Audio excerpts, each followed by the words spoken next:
What happened on the floor of the House? Democracy prevailed. The Honourable Speaker,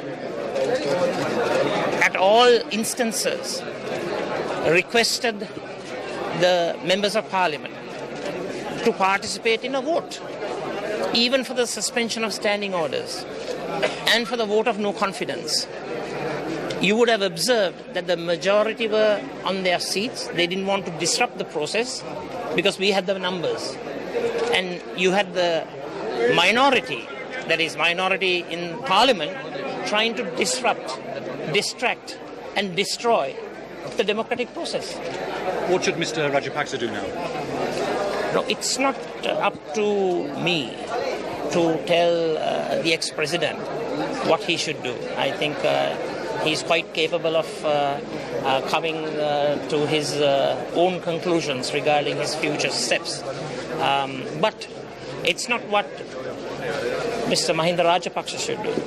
It's what all of us should do. It's what all of us should do for our motherland, Sri Lanka. Democracy has to prevail. This particular democratic victory should never ever be used to promote personal political agendas, vengeance, violence. Not at all. We don't want to use this to create internal civil strife.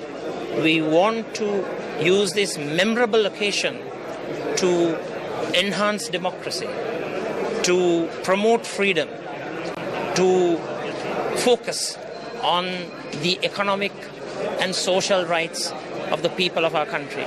You know, as this circus is going on, there are millions who are in poverty. There are millions without shelter.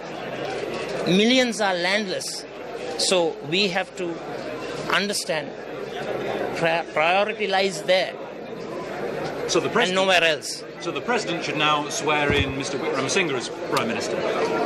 The democratic process entails that the majority should be given the opportunity to govern.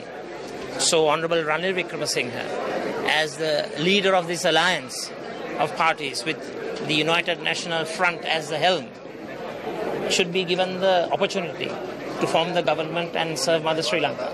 Will he be given the opportunity? Then again, I don't want to impute intentions onto those particular decision makers. It's up to them to decide. But they should follow the democratic path. Democracy should prevail. And democracy certainly is victorious. Okay, one more question. What's going to happen? You can ask many more questions, I don't mind. Okay, so what's going to happen at tomorrow's session then? Excuse me? What's going to happen at the session in Parliament tomorrow? What do you expect to happen? Well, I think tomorrow's sessions, as to what's on the order paper, there's a procedure that you have to follow. I believe hopefully there'll be a party leaders meeting, and at that meeting, the specifics of the agenda tomorrow will be thoroughly discussed, I hope. All right. To help me understand, who is the Prime Minister tomorrow? Who's going to sit in the Prime Minister's position? Well, I think the events in the next few hours will determine that.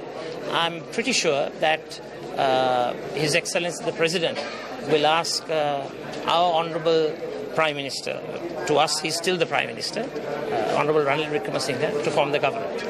That is my democratic hope. A man, he said he will never work with as Prime Minister. He will never ask to be Prime Minister again. He's going to ask him to be Prime Minister tomorrow. Well, you know, they say a week is a long time in politics. I would want to say a millisecond is a long time in politics. And there are no permanent friends or permanent enemies. I think certain declarations, proclamations and statements are given in an emotional environment.